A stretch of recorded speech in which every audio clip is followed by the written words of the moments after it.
Hello everyone, I'm another coder and this is the fifth video in the basic algorithm series. And actually it is a sub part of my previous lecture on binary search. So the reason why I'm uploading this video is because I want to explain it to you guys that binary search is not only limited to finding an element in a sorted array. Binary search has a wide range of interesting applications, and finding the nth root of a number is just one of them. So the prerequisites of this video is that you need to know how to use binary search, and you need to be aware of the terminologies used in binary search such as low, high and mid. And if you don't know what is binary search, and or if you want to revise your concept of binary search, you can watch my video on binary search. I've already uploaded a video on it and I've explained in detail what is binary search, why do we use it, and what is the time complexity analysis of binary search. So you can find the link to the video in the top right corner somewhere around here. So without wasting any more further time, let us just jump straight into it. So the first thing that we have to prove is that a raised to the power n is a monotonically increasing function. The reason why we are doing this is because binary search can only be applied to the monotonically increasing functions. This is the same as we used to sort the array. While searching for an element, we used to sort the array first to make it monotonically increasing. So the first step is to prove that a raised to the power n is a monotonically increasing function. So this proof is not very difficult, it is very intuitive and you can do it by observation only. For example, if I take n is equals to 3, then for 1 raised to the power 3, the answer is 1. 2 raised to the power 3, the answer is 8. For 3 raised to the power 3, the answer is 27, and for 4 raised to the power 3, the answer is 64.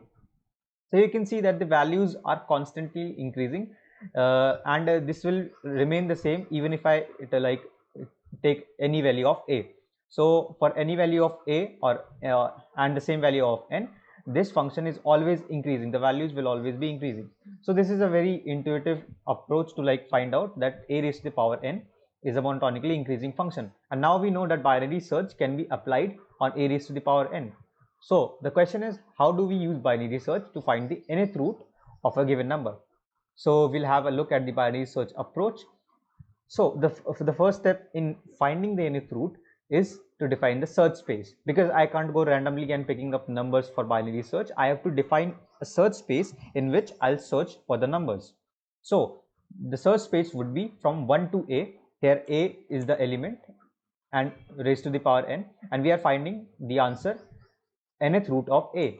So for finding the nth root of a, the search space would be from 1 to a. Both of them are included, and the reason why I've taken these values is because we have to understand the corner cases. For example, when a will be equal to 1, in this case the answer will be the minimum, which is 1. So I've taken the minimum value as 1. But when n is equals to 1, in this case the answer will be maximum, which is a. For example, if I'm taking the 1th root of 8, the answer would be 8 itself. So these are the minimum and the maximum values. For any other cases, the answer will lie between 1 and a. It will not lie outside this range. So I've taken the search space from 1 to a. So now have a look. Now let us have a look at how the algorithm works. So for example, I've taken cube root of 8. I want to calculate the cube root of 8. The first step is to find the mid. So like the search space is from 1 to 8. The mid would be 4.5. Okay, so now it is very I can find it by observation that the cube root of 4.5 would be definitely greater than 8. So I need to go to the left side of my search space. So I've reduced it to this search space from 1 to 4.5. Now the mid would be 2.75. Now the cube root of 2.75 would still be greater than 8. So again I need to go to the left side. Now the search space would be reduced to 1 comma 2.75. Again the mid is 1.875. Now this time the cube of 1.875 would be less than 8. So I need to go to the right. So the search space would be reduced to 1.8 from 1.875 to 2.75. Now again the mid would be 2.3125. As you can see that we are approaching our value. The final answer would be 2 in this case, like the cube root of 8 is 2. So we are approaching our answer slowly, and the number of decimal places are increasing. So this thing will continue for infinite amount of time. So we need to define for what decimal places I need to stop, because because otherwise it will continue infinitely and the number of decimal places would increase.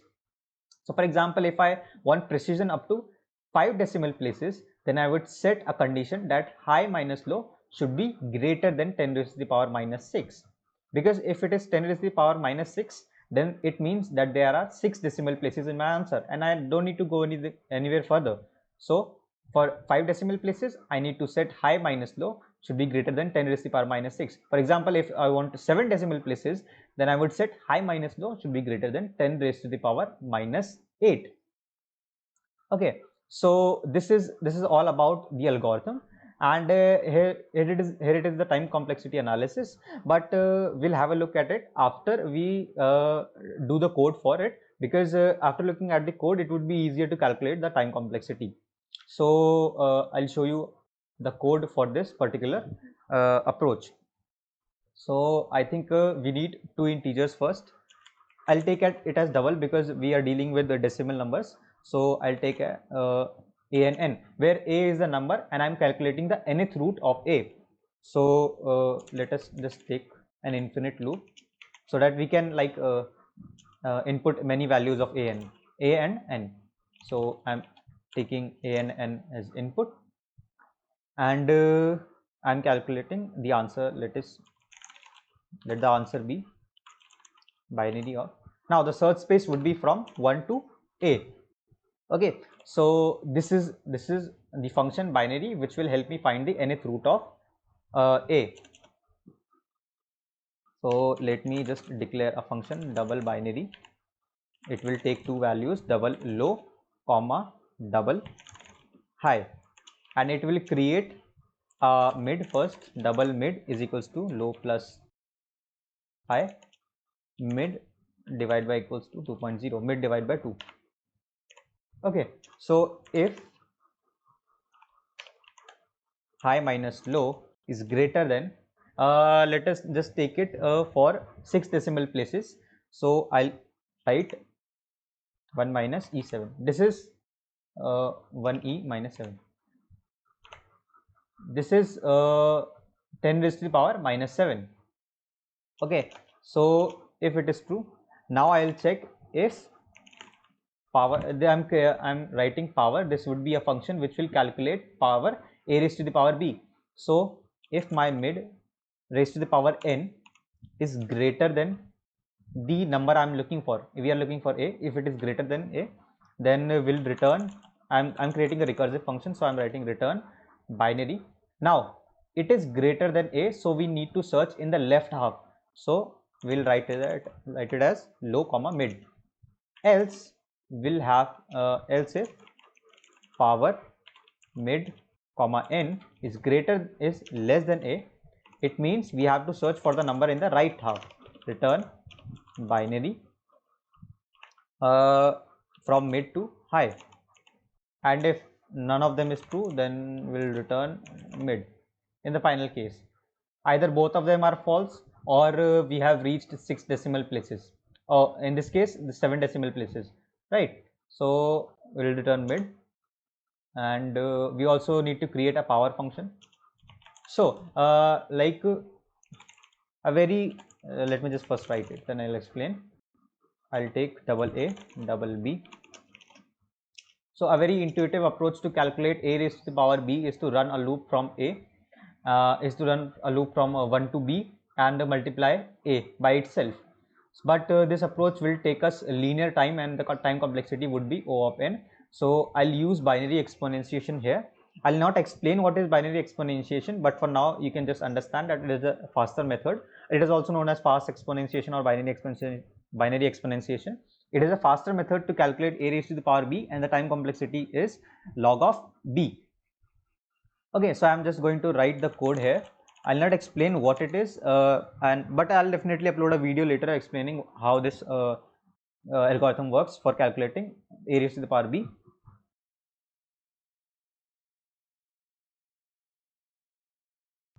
So this is the whole algorithm for fast exponentiation or binary exponentiation. I'll not explain it in detail what is going on here.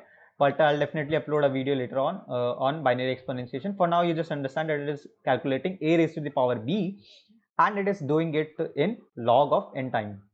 Okay, so is there anything left? I guess nothing less left. We can check if our code is working. We can calculate answer raised to the power n, and it should be equal to a. So let me just also set the precision. I'm setting precision in the final answer to be 0, because like what happens when you calculate the reverse.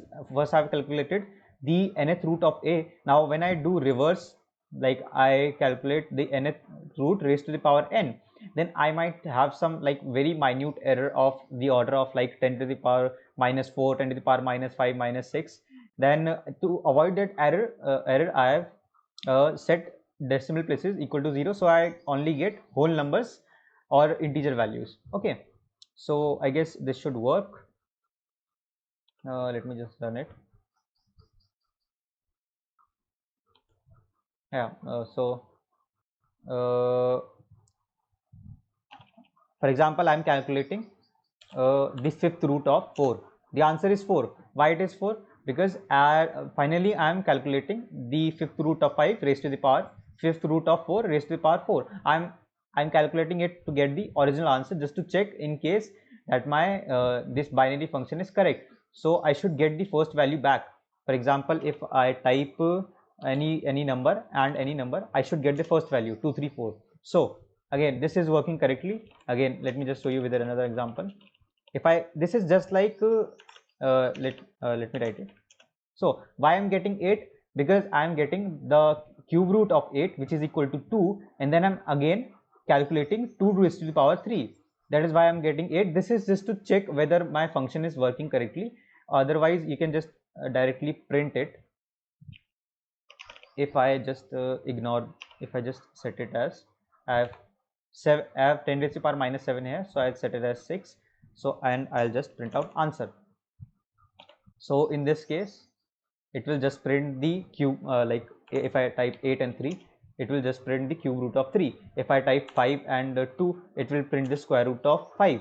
If I type 56 into let me type 13, then it will print the 13th root of 56. So you see that this is working correctly, and this is about the code. Now let us have a look at the complexity analysis. So the time complexity of a simple binary search is log of n. Why it is log of n? I've explained it in the previous video on binary search. I've explained this in detail why it is log of n. So where n is the sample space size. For example, this is the search space, and the elements are 1, 2 and 3. So there are 3 elements in this search space. Okay, but we are dealing with decimal places also. For example, if there was one decimal place, then 1 would have expanded to 1.0, 1.1, 1.2, 1.3 till 1.9. Now you see, for every element that was there in this search space, there are 10 elements. If there was one element here, there would have been 10 elements. There were 3 elements here. So the numbers beyond 3 are not included in this case, but in general case we can assume it that we have n into 10 elements. But if we include 2 decimal places, then we have n into 100 elements. So there is one important observation that we have made here, that the number of elements in the search space is equal to n into 10 raised to the power d, where d is the number of decimal places. So the time complexity for this algorithm would be O of log of n into 10 raised to the power d. Because 10 raised to the power d is because for every element in this search space, we are having 10 raised to the power d elements in this search space. Okay, but now we again have the power function here. We have not taken power function into consideration yet. So like for every searching process, we are also initiating this power function. Okay, so for this power function, the time complexity is log of n. But if you use the normal way, like iterating through 1 to b, then it would be equal to O of b. But in this case, is it O of log of b? and b is equal to n. Like I've passed n every time, and in every case I pass n, so the time complexity would be O of log of b. So if I if I take consideration of the power function, then the time complexity would be log of O of log of n into log of n into 10 raised to the power d. We have just multiplied this log of n because for every every time we enter this function, we call the power function, so we are multiplying it together. So this is the time complexity analysis, and I hope again one thing, that if we use the iterative method, then it would have been just n instead of log of n. So this was the whole time complexity analysis of this of finding the nth root using binary search. I hope you guys understood, and as usual I'll leave the link to the presentation in the description. If you guys like the video, please drop a like, and if you guys love this content, please do subscribe. Till the next video drops, keep coding, stay safe, bye bye.